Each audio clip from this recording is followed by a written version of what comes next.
3.5 سال کی عمر ہے جب بچے کو بولنا تک نہیں آتا، 3.5 سال کی عمر بچے کو بولنا تک نہیں آتا، میرے امام نے فصیح عربی کے اندر گفتگو فرمائی۔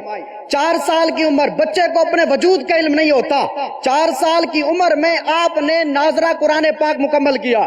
6 سال کی عمر میں جب بچے کو ڈھنگ سے بولنا نہیں آتا، آپ ممبر پر جلوہ گر ہوتے ہیں، میلاد النبی کے موضوع پر کم و بیش 2 گھنٹے علم و عرفان کے ایسے دریا بہائے کہ سننے والے علوم و معارف سے لبریز بیان سن کر وجد میں آ گئے اور تصویر حیرت بن گئے۔ یہ 6 سال کی عمر، 7واں سال شروع ہو جاتا ہے، 7 سال سے آپ نے فرض روزے رکھنا شروع کیے۔ 8 سال کی کم و بیش عمر تھی، آپ نے فن نحو کی مشہور کتاب ہدایت النحو پڑھی، اور خدا داد علم کے زور کا عالم یہ تھا کہ آپ نے اسی ننھی سی عمر میں اس کی ایک عربی کے اندر شرح لکھ ڈالی۔ یہ 8 سال کا عالم، 10 سال پہ چلیے، 10 سال کے اندر کم و بیش آپ اپنے والد سے مسلم الثبوت پڑھا کرتے تھے۔ ایک مرتبہ آپ کی نظر آپ کے والد صاحب کے تحریر کردہ اعتراض و جواب پر پڑ گئی۔ جب آپ نے اس کو پڑھا جو آپ نے مسلم الثبوت پر کیا تھا، آپ نے اس اعتراض و جواب کو پڑھا تو آپ نے اعتراض کو دور فرما دیا اور متن پر ایک ایسی تحقیق فرمائی کہ سرے سے اعتراض ہی نہیں ہوتا تھا۔ دوسرے دن جب والد صاحب پڑھانے لگے اور ان کی نظر امام احمد رضا کے لکھے ہوئے حاشیے پر پڑتی ہے تو حاشیے کو دیکھ کر ان کو اتنی خوشی ہوئی، اٹھ کھڑے ہوئے، امام احمد رضا کو سینے سے لگایا اور کہا، اے امام احمد رضا، تم مجھ سے پڑھتے نہیں ہو بلکہ مجھے پڑھاتے ہو۔ اندازہ لگائیں، 10 سال کا 14 سال پہ چلیے، 14 سال کی عمر ہو جاتی ہے، یعنی 13 سال 10 ماہ 4 دن کی آپ کی عمر ہے، اور آپ تمام علوم درسیہ اور مروجہ علوم سے فراغت حاصل کر چکے تھے، اور اس کے بعد آپ کو دستار فضیلت سے نوازا گیا۔ اس کے بعد ایک رضاعت کا مسئلہ تھا، اس کا آپ نے ایسا جواب لکھا، جب آپ کے والد ماجد نے اس کو اٹھایا وہ جواب بالکل درست تھا۔ جب آپ کے والد ماجد نے یہ دیکھا، آپ کی ذہانت و فطانت دیکھی، تو یہ دیکھنے کے بعد آپ نے فرمایا، میں آج سے مسند افتاء تمہارے سپرد کرتا ہوں۔ اس کے بعد آپ نے اس کا فتویٰ نویسی کا آغاز فرمایا، درس و تدریس کا آغاز فرمایا۔ 19 سال کی عمر ہو جاتی ہے، 19 سال کی عمر میں آپ نے شادی کی، 20 سال کی عمر میں آپ کے گھر میں بڑے بیٹے حامد رضا خان کی ولادت ہوتی ہے۔ اب اس سے آگے چلیے، 21 سال کی عمر میں آپ کو فتویٰ نویسی کی مطلق سند ملی، مطلق آپ کو اجازت مل گئی۔ 22 سال کی عمر میں آپ نے شرف بیعت حاصل کیا اور آپ کو تمام سلسلوں کی اجازت و خلافت ملی، اور 22 سال کی عمر میں آپ نے اردو زبان میں ایک پہلی کتاب تحریر فرمائی۔ اب اس سے آگے چلیں، 23 سال کی عمر میں آپ پہلی بار حرمین شریفین تشریف لے جاتے ہیں۔ وہاں پر آپ تشریف لے گئے، وہاں پر شیخ احمد مکی، شیخ عبد الرحمن مکی اور ایک اور شیخ تھے، ان تینوں نے مل کر جو ہے آپ کو سند حدیث کی اجازت عطا فرمائی، اور مسجد خیف کے اندر آپ کو مغفرت کی بشارت ملی۔ یہ 23واں سال تھا۔ 27ویں سال کے اندر آپ نے فارسی زبان کے اندر ایک کتاب لکھی، 27ویں سال کے اندر فارسی زبان کے اندر کتاب لکھی۔ 31 سال کے اندر آپ نے قصیدہ معراجیہ لکھا۔ 38 سال کے اندر آپ کے گھر میں مصطفیٰ رضا خان کی ولادت ہو جاتی ہے، جس کو ہم مفتی اعظم ہند کہتے ہیں۔ یہ ان کا لقب ہے، لیکن حقیقت یہ ہے کہ وہ ہند کے مفتی اعظم نہیں بلکہ پوری دنیا کے مفتی اعظم ہے۔ اس سے آگے چلیے، 45 سال کی عمر میں آپ نے فتاوی الحرمین تحریر فرمائے۔ 46 سال کی عمر میں آپ کو مجدد میت حاضرہ کا خطاب ملتا ہے۔ 50 سال کی عمر میں آپ دارالعلوم منظر الاسلام کی بنیاد رکھتے ہیں۔ 51 سال کا آخر ہے، 52 سال کا شروع ہے، آپ دوسرا سال ہو گیا، آپ دوبارہ حرمین طیبین وہاں تشریف لے جاتے ہیں۔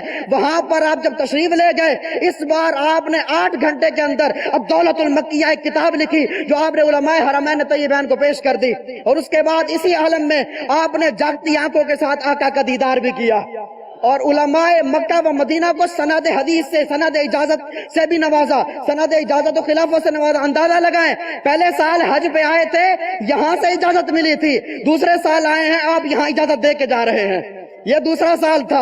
اب اندازہ لگائیں، اور اسی سال کے اندر آپ نے حسام الحرمین مرتب فرمائی، اور اسی سال کے اندر آپ نے کتاب قفل الفقیہ الفاہم آپ نے یہ مکہ کے اندر بیٹھ کر لکھی، اور ادھر اسی اسنا کے اندر علماء مکہ و مدینہ کی طرف سے آپ کو یا سیدی کا خطاب ملا، قصیدہ حضور یہ بھی آپ نے وہیں پر بیٹھ کر لکھا، اور اسی سال کے اندر آپ باب المدینہ کراچی میں بھی تشریف لائے۔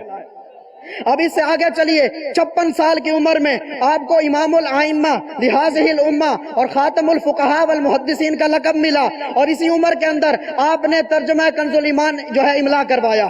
63 سال کی عمر کے اندر اور بھی آپ نے ایسے جدید کارنامے جو ہے سر انجام دیے۔ جبل پور کا تاریخی اور سیاحتی آپ نے سفر فرمایا، اور اسی سال کے اندر آپ نے حرمت سجدہ تعظیمی پر کمال قسم کی تحقیق کی۔ اب اس سے آگے 63 سال کی عمر میں پہنچتے ہیں۔ 63 سال کی عمر کے اندر آپ نے فلاسفہ کے باطل نظریات کا رد کیا۔ کیا شان تھی ان کے علوم کی، اور ایک نہیں، دو نہیں، تین نہیں، 100 سے بھی زائد علوم پر مہارت نہیں بلکہ مہارت تامہ حاصل تھی۔ اور آپ کے ایک اگر علم پر کلام کیا جائے تو ایک جہت سے نہیں بلکہ کئی جہات سے کیا جا سکتا ہے۔ مثال کے طور پہ علم حدیث کو لے لیا جائے، اعلیٰ حضرت علم حدیث، اعلیٰ حضرت حفظ حدیث، اعلیٰ حضرت استدلال بالحدیث، اعلیٰ حضرت تخریج حدیث، یعنی ایک فن پر مختلف جہات سے جو ہے وہ کلام کیا جا سکتا ہے۔ اگر اعلیٰ حضرت کے ایک علم پر 2 جہات سے بھی کلام کیا جائے تو اگر 120 علوم و فنون ہو تو 240 جہات سے تو امام احمد رضا کے فنون پر، ان کے علوم پر کلام کیا جا سکتا ہے۔ اور یہ نہیں کہ ہر بندہ اٹھ کر کلام کرنا شروع کر دے، جو بندہ جس فن کا ماہر ہوگا وہ اسی کے اعتبار سے کلام کرے گا۔ ایک بندے کو شاعری کا پتہ ہی نہیں ہے، ایک بندے کو فقہ کا پتہ ہی نہیں ہے، وہ فقہ پہ کلام نہیں کر سکتا، وہ بندہ شاعری پہ کلام نہیں کر سکتا۔ وہی بندہ کلام کرے گا جو اس علم کی سدھ بدھ رکھتا ہوگا۔ تو میرے امام کے علوم پر جو ہے کلام کرنے کے لیے 100 سے زائد ایسے لوگ چاہیے جو اس فیلڈ کے اندر ماہر ہوں۔ یہ وہ علوم ہیں جو ہم تک پہنچے ہیں، اور آپ نے اپنی پوری زندگی کے اندر جو فتاوی دیے ہیں، جو فتوے دیے ہیں، وہ تو لاکھوں کی تعداد میں ہوں گے، وہ لاکھوں کی تعداد میں ہوں گے، لیکن افسوس کہ نقل نہ ہو سکے۔ لیکن جو نقل ہوئے وہ آج فتاوی رضویہ کے شاہکار کی صورت میں ہمارے درمیان موجود ہے۔ تو یہ شان تھی اعلیٰ حضرت کی، اور آپ کے علوم و فنون کے اندر جن لوگوں نے بھی کلام کیا، جس نے بھی کلام کیا، فقہاء نے کلام کیا، شعراء نے کلام کیا، جس نے بھی کلام کیا، وہ آخر کے اندر یہ کہتا ہوا دکھائی دیتا ہے، ملک سخن کی شاہی تم کو رضا مسلم، جس سمت آ گئے ہو سکے بٹھا دیے ہیں۔ آخر میں ایک بات کہ امام اہل سنت کی پوری مبارک زندگی افق اسلام پر آفتاب بن کر چمک رہی تھی، جس کی کرنیں جہالت اور ضلالت کے لیے موت اور اہل ایمان کے لیے سبب تسکین اور راحت تھی۔ یہ لا تعداد صلاحیتوں کا حامل، یہ لا تعداد صلاحیتوں کا حامل یہ آفتاب رضویت 25 صفر المظفر سن 1340 سن ہجری کو اس دنیا سے چلا گیا۔ اور لیکن یہ آفتاب تو غروب ہو گیا، لیکن دنیا کے آفتاب کی طرح غروب ہوتے ہی اس کا فیض ختم نہیں ہوا، بلکہ اس کا فیض آج 1 صدی کے بعد بھی ہم اپنی استعداد کے مطابق حاصل کر رہے ہیں، اور انشاءاللہ یہ فیض کا سلسلہ قیامت تک جاری رہے گا۔ فیض رضا، فیض رضا۔